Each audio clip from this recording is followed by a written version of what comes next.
আসসালামু আলাইকুম ভিউয়ার্স, আমি জেসমিন। এই মুহূর্তে আপনারা সবাই কানেক্টেড আছেন জাসমিনস বেবি কেয়ার টক ইউটিউব চ্যানেলটির সাথে। আজকের ভিডিওটিতে গুরুত্বপূর্ণ কিছু ইনফরমেশন শেয়ার করব আপনাদের জন্য। চলুন শুরু করা যাক। একটু থামুন। এখন আমি যে কথাটা বলবো, এই কথাটা শোনার সাহস আপনার আছে তো? আপনার সন্তান যদি আপনার কথা না শোনে, অবাধ্য হয়, তর্ক করে, এড়িয়ে চলে, তাহলে 90% ক্ষেত্রে দোষটা সন্তানের না। আজ আমি আপনাদের সাথে শেয়ার করব এমন 5টি সত্য কারণ যেগুলো বাবা মায়ের অজান্তেই সন্তানকে দূরে ঠেলে দেয়। এই কথাগুলো বলেছিলেন ভারতের মহান শিক্ষক ডক্টর এপিজে আব্দুল কালাম। এই ভিডিওটা আপনার চোখ ভিজিয়ে দিতে পারে, কিন্তু আপনার সন্তানকে বাঁচিয়ে দেবে। আমরা ভাবি বাচ্চারা আগের মতো নেই, এই জেনারেশন খারাপ, মোবাইল সব নষ্ট করেছে। কিন্তু ডক্টর এপিজে আব্দুল কালাম স্যার বলেছিলেন, children are not disobedient by birth, they react to how they are treated. আজ আমরা জানবো সন্তান কেন কথা শোনে না, বাবা মায়ের কোন অভ্যাসগুলো দায়ী, আর কিভাবে আজ থেকেই সম্পর্ক বদলানো যায়। কারণ সন্তানকে শাসন করে নয়, সন্তানকে বুঝে মানুষ করতে হয়। প্রথম কারণটি বলবো, আমরা শুনতে জানি না, আমরা শুধু আদেশ করি, এটা করো, ওটা করো না, চুপ করো। কিন্তু প্রশ্ন হলো, আমরা কি কখনো সন্তানকে শুনি? সাইকোলজি টুডে গবেষণা বলছে, যে শিশু নিজেকে না শোনা মনে করে, সে ধীরে ধীরে কথা শোনা বন্ধ করে দেয়। শিশুর মস্তিষ্ক ভাবে, আমার কথা কেউ শোনে না, তাই আমিও শুনবো না। ডক্টর এপিজে আব্দুল কালাম স্যার বলেছিলেন, the best teachers are those who listen first.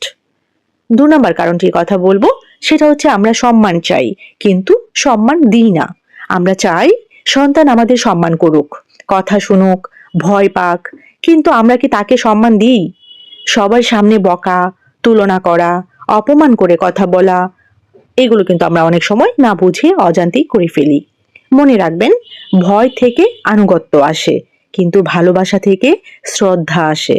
Doctor APJ Abdul Kalam sir বলতেন, respect is not demanded, it is earned. 3 নম্বর কারণটি বলবো, সেটা হচ্ছে আমরা শুধু ভুল দেখি, চেষ্টা দেখি না। সন্তান সারা দিন 10টা ভালো কাজ করলেও আমাদের চোখ যায় ওই একটা ভুলের দিকে।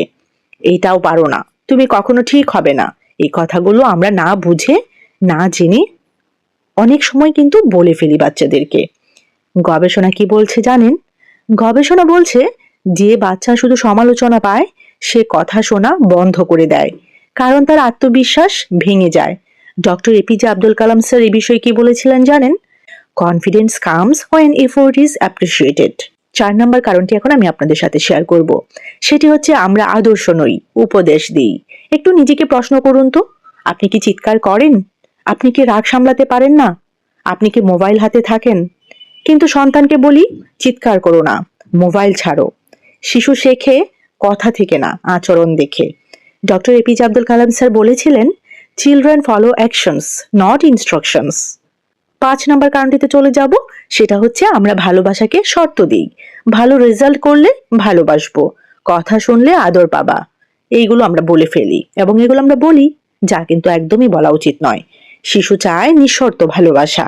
নিউরোসায়েন্স এই বিষয়ে কি বলে জানেন? নিউরোসায়েন্স বলে, যে শিশু নিঃশর্ত ভালোবাসা পায়, সে বাবা মায়ের কথা বেশি শোনে। এই বিষয়ে ডক্টর এপিজে আব্দুল কালাম স্যার বলতেন, love is the strongest discipline. তো আমি ফাইনালি আপনাদের উদ্দেশ্যে বলবো, আজ যদি আপনার সন্তান কথা না শুনে, তাকে দোষ দেবেন না। একবার ভাবুন তো, সে কি বলতে চেয়েছিল, সে কি অনুভব করেছে? কারণ সন্তান আপনার শত্রু না, সে আপনার প্রতিচ্ছবি। যদি আপনি চান আপনার সন্তান আবার আপনার কথা শুনুক, আপনাকে বিশ্বাস করুক, তাহলে এই কথাটা মনে রাখবেন, সন্তান বদলাতে হলে প্রথমে বাবা মাকেই বদলাতে হয়। তো কেমন লেগেছে আজকের ভিডিও অবশ্যই আমাকে কমেন্ট সেকশনে জানাবেন।